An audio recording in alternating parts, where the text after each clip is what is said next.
Hey YouTube, I am going to try and start doing some videos more regularly again. Try is the keyword here, so I thought what better way to come back than the mid-year book freakout tag video that we're starting to circle around. And I know I need to do this because guess who has not been doing their reading goals?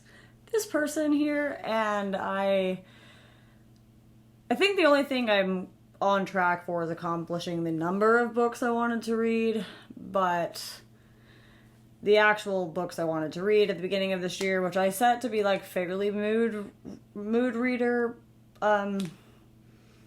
leaning, did not clearly work at all. So without further ado, let's get into the mid-year book freakout tag.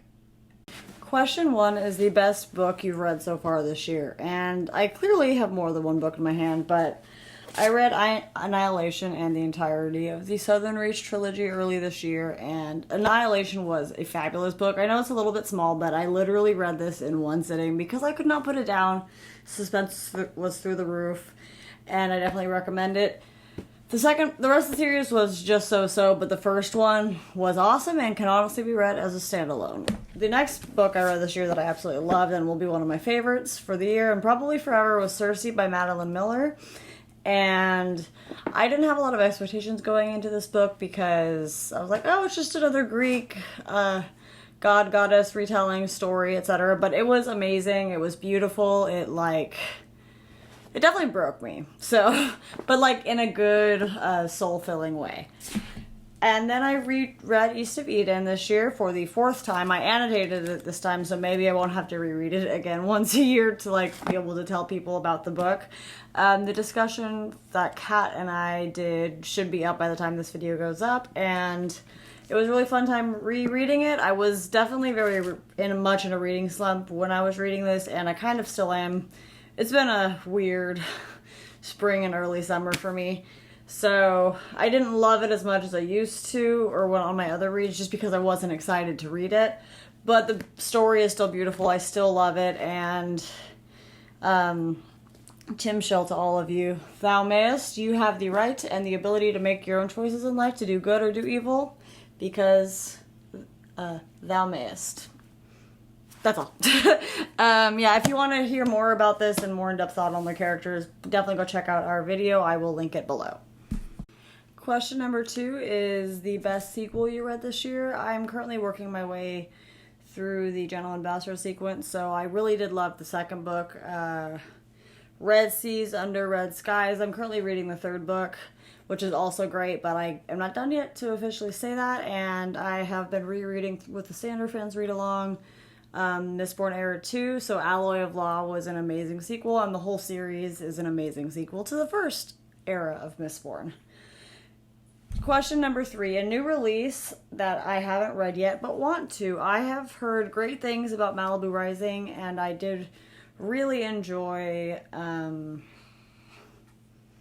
Seven Husbands of Evelyn Hugo, so I would like to check out Malibu Rising when I get a chance. I feel like it's a good summer vibe book, so maybe I'll pick it up soon. And question number 4 is the most anticipated release for the second half of the year. And obviously, as I'm working through the Gentleman Ambassador sequence, like I just mentioned, book 4 comes out in August 19th, I believe. I just looked it up. So I am very excited for that. It's called The Thorn of Emberlane to come out in the second half of the year. Question number 5 was the biggest disappointment. And I don't know if this was because of the reading slump, so I haven't officially given the book away yet. I'm going to try to read it one more time, but I really, really hated the first half of The Beautiful and the Damned by F. Scott Fitzgerald. I love The Great Gatsby, and I obviously love classics. I have a lot of them on the top shelf area, and some more on the shelves outside, but I really, really hated it, and it was really boring, and they were just mean. So I'm going to try again to read it, but I don't honestly have high hopes for it. The next question is question number 6, the biggest surprise. I absolutely loved Anne of Green Gables. I listened to the audiobook production with Rachel McAdams, I believe. If I'm incorrect, I apologize, but it was awesome. It was so funny. It was so cute. It was just wholesome and good, and I just absolutely loved it. I was wanting to watch the Anne with an E TV show, so I was like, I need to actually read the book. So I did that, and that was amazing. Very surprised that I enjoyed it as much as I did. The next question, number 7, is your favorite new author, debut or new to you? I have recently started reading the Expanse series. I just started book 2. Like, I literally have not read it. I've read like 12 pages of it. I loved the first one. I think it actually is helping me. The series is going to help to get me out of my reading slump because I read the majority of Leviathan Wakes in a single day. Like, I read a third of it before that, and then I read the second 2/3 of these chunky books on the first day. He's just under a pile of books out of the shot, so that's why I picked up this one. So I have loved it so far, and I don't know if I can officially say he'll be one of my favorite authors, but it was a really fun story for me this year so far. The next question, number 8, newest fictional crush. I don't think I have one right now. I haven't read a lot of books with crushable characters, so to speak. And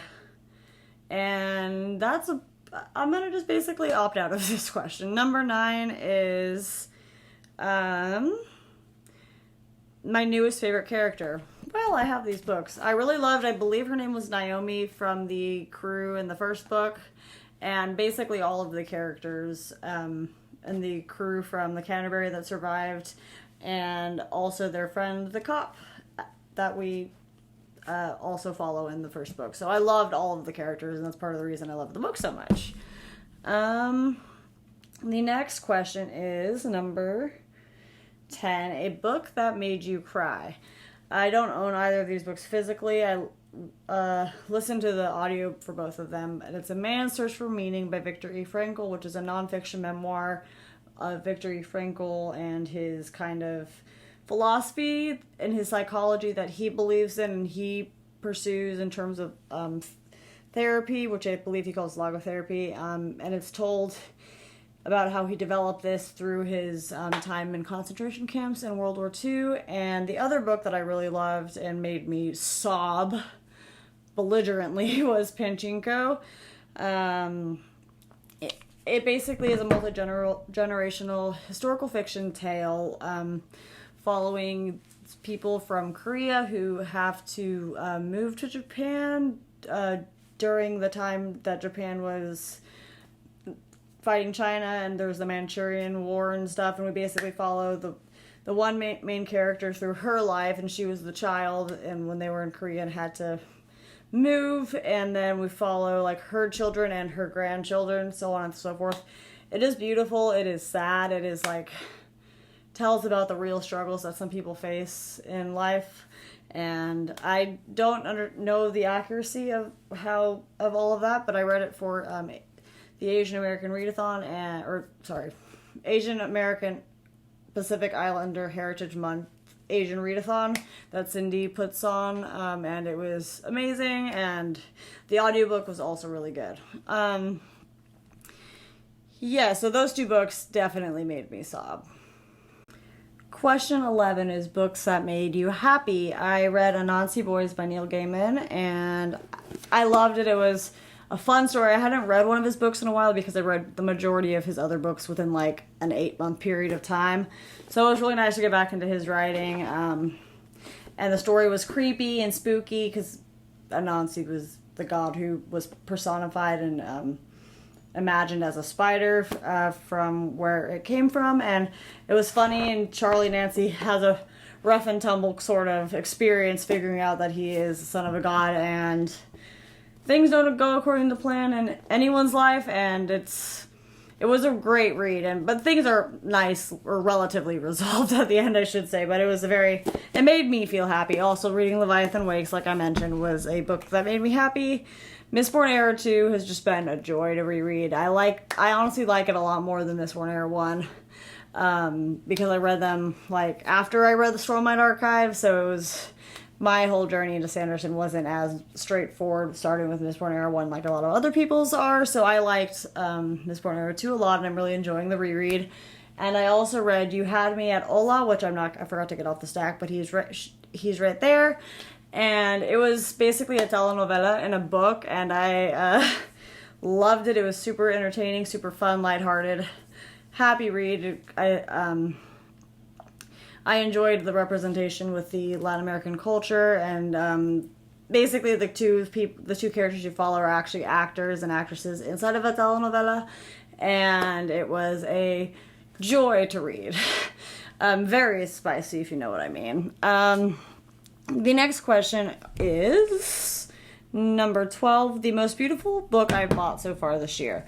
So I don't think I've bought like a lot of particularly pretty books this year. I got a lot of really beautiful books for Christmas, but I just actually picked up John Green's new book, The Anthropocene Reviewed. I love this cover. It's awesome. The lighting is kind of weird, so I don't know if y'all can see it, but it's also like really soft, but I like the colors and the background and the font. It makes me happy.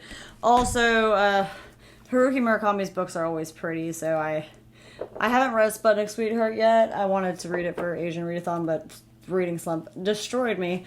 And After the Quake is just like a beautiful, colorful mess, and they're fun and shiny. So I'm excited to read Sputnik Sweetheart, and it's very pretty. The colors are a lot brighter than they're showing up on the camera because of the weird lighting I got going on. The final question, number 13, is what books do I need to read by the end of the year? Well, here's the deal. My reading goals are shot to hell, and I think I'm okay with that. Like, the goals were nice, and I do still want to read a lot of those books this year, but I don't like foresee forcing myself to read them. I think I've read more towards my 25 books I want to read before I'm 25, which will be next April. Then I have like my Buzzwordathon 12 picks and like 12 classics I wanted to read this year. I've definitely read quite a few of them, but I'm honestly a big classics reader in the fall, so I might be able to pull off at least that portion. But of the books on all of the goals, I think Don Quixote is on all of them, and that is the book I still need to read this year. That's the only one I'm going to really try my hardest to make myself read this year. The rest of them, I'm like, I'll get to them eventually. Oh, the lighting just totally changed. But yeah, I'd love to read Don Quixote, and I'm trying to read it simultaneously in English and Spanish. I bought a copy in Spanish a little while back, and so I'm excited to kind of just go through that process to practice and maintain my Spanish, and also just get the text in its like original verbiage, original non-translated version. So I just know it's probably going to be higher Spanish than I'm comfortable reading, and I don't want to like kill myself, so will probably read in English and then read in Spanish versus reading in Spanish and then in English. So or only read certain sections that I would really like to kind of get the original text in Spanish, if I really like it in the English translation. So that's about what I got. That's the only book I'm going to really make myself try hard to read. And I'm intending to start it soon. I wanted to read it for Ancients-a-thon because the only rule is books published before 1700, and that one was published in 1600. So, or 1675 or something like that. So yeah, that's about it for me. I hope you guys enjoy this video. I'm going to try and get back to posting more regularly. Cannot fully guarantee that will happen because I'm very busy. And I definitely want this to still be like a hobby and not something I'm like super stressed about. But I will say I'm really thankful to all of you guys who do follow me and watch my videos, because I'm really close to 100 subscribers, which blows my mind. So thank you guys so much for being here. If y'all want to see any particular content soon, just drop it down below in the comments and let me know. I totally invite all of you guys to do this tag if you would like to, either in the comments or make a video of your own. And I will see you guys next time. Thank you so much for being here. Have a great day. Bye, YouTube.